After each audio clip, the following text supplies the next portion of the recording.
नमस्कार सभी को।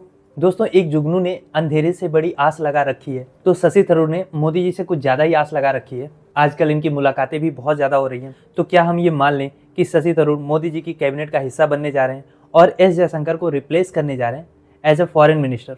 और इन सारी बातों को लेके कांग्रेस में इतनी चुप्पी क्यों है और कैसे एक नेता की पॉलिटिकल चॉइस ने कुछ ज़्यादा ही हलचल मचा रखी है, ये सारी बातें हम आज की इस वीडियो में डिस्कस करेंगे। तो आइए वीडियो शुरू करते हैं। दोस्तों, शशि थरूर का नाम आजकल कुछ ज़्यादा ही आप न्यूज़ में सुन रहे हो और उसका रीज़न ये है कि मोदी जी की दया दृष्टि पे आजकल शशि थरूर जी आ चुके हैं। बाकी आम जनता का भले ना आए, पर मोदी जी की नज़र जिस पे पड़ जाती है उसके अच्छे दिन तो आ ही जाते हैं। स्पेकुलेशन ये लगाई जा रही है कि थरूर साहब कभी भी कांग्रेस छोड़ के बीजेपी के कैंप में शामिल हो सकते हैं। लेकिन सवाल ये है कि इसको लेके इतनी हलचल क्यों मची हुई है, क्योंकि पहली बार तो है नहीं कि कोई कांग्रेस का नेता बीजेपी में शामिल होने जा रहा है। इनफैक्ट ये तो अब इतनी आम बात हो गई है कि इसको न्यूज़ में भी चलाना न्यूज़ जैसा फील नहीं देता है। लेकिन यहाँ पे बात ये है कि जो थरूर साहब हैं वो कांग्रेस के बड़े सीनियर नेता हैं, बड़े अच्छे वक्ता हैं, ऐसे कोई छोटे मोटे नेता तो है नहीं। अब अचानक से मोदी जी का जो इन पे प्रेम बरसा है, तो इसके पीछे एक बड़ा पॉलिटिकल गेम दिख रहा है। पहले थरूर साहब को ऑपोजिशन डेलीगेशन के हेड के तौर पे विदेश भेजा गया ऑपरेशन सिंदूर के बारे में बताने के लिए, और अब मोदी जी के साथ उनकी बंद कमरे में मीटिंग हो रही है। और इस मीटिंग के तुरंत बाद बिना कांग्रेस हाईकमांड की परमिशन के थरूर साहब निकल गए हैं रसिया के लिए एज अ गवर्नमेंट इन्वॉय। खबर ये भी है कि उसके बाद वो ब्रिटेन भी जाएंगे, ग्रीस भी जाएंगे। अब पता नहीं ऐसी कौन सी खबर है जो मोदी जी अपने विदेश मंत्री से नहीं पहुंचवा पा रहे हैं, उसके लिए वो शशि थरूर को विदेशों में भेज रहे हैं कि कबूतर जा जा जा।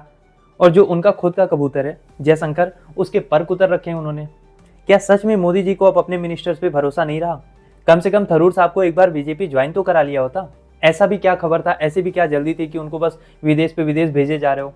वैसे एक बात तो है, ये मोदी जी को भी माननी पड़ेगी कि आप कांग्रेस मुक्त भारत चाहते थे, लेकिन 10 साल में आपने और आपके विदेश मंत्रालय ने जो कचरा, जो रायता बाहर फैलाया हुआ है, उसको समेटने के लिए इवेंचुअली आपको जरूरत तो एक कांग्रेसी की ही पड़ रही है। मोदी जी को ये लगा था कि शशि थरूर का यूज करके कांग्रेस की फजीयत कराएंगे, लेकिन अब उल्टा मोदी जी से सवाल ये हो रहा है कि क्या आपके इतने बड़े कैबिनेट में कोई भी इतना कैपेबल नहीं है कि जो गवर्नमेंट का स्टैंड विदेशों में रख पाए?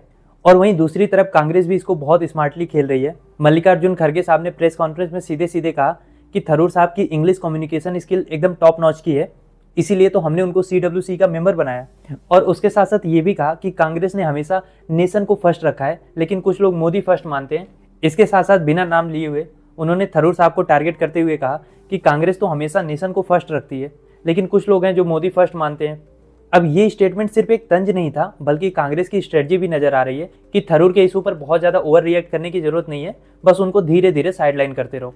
क्योंकि कांग्रेस को भी पता है कि अगर उसने बहुत ज्यादा इस पर रिएक्ट किया तो मीडिया बिना वजह इसका हाइप क्रिएट करेगा और फिर एक बार देश असली मुद्दों से भटक जाएगा। अब सोशल मीडिया पर भी इस चीज को लेकर डिस्कशन चल रहा है कि क्या शशि थरूर अपनी पॉलिटिकल ग्राउंड खुद ही कमजोर कर रहे हैं, क्योंकि अगर इस समय वो बीजेपी को ज्वाइन भी करते हैं तो एज फैक्टर और जो बीजेपी की इंटरनल पॉलिसीज हैं उसको देखते हुए ऐसा लग नहीं रहा कि उनको बहुत ज्यादा पॉलिटिकल माइलेज मिलने वाला है। अभी क्योंकि वो कांग्रेस में है तो बीजेपी उनको यूज कर रही है कांग्रेस की फजीयत करने के लिए, खासकर मोदी जी। लेकिन एक बार जब वो बीजेपी में आ गए तो फिर वो बीजेपी के लिए उतने फायदेमंद भी नहीं रहेंगे, और ना ही बीजेपी उनको उस ढंग से यूज कर पाएगी जैसा कांग्रेस में रहते हुए उनको यूज कर रही है।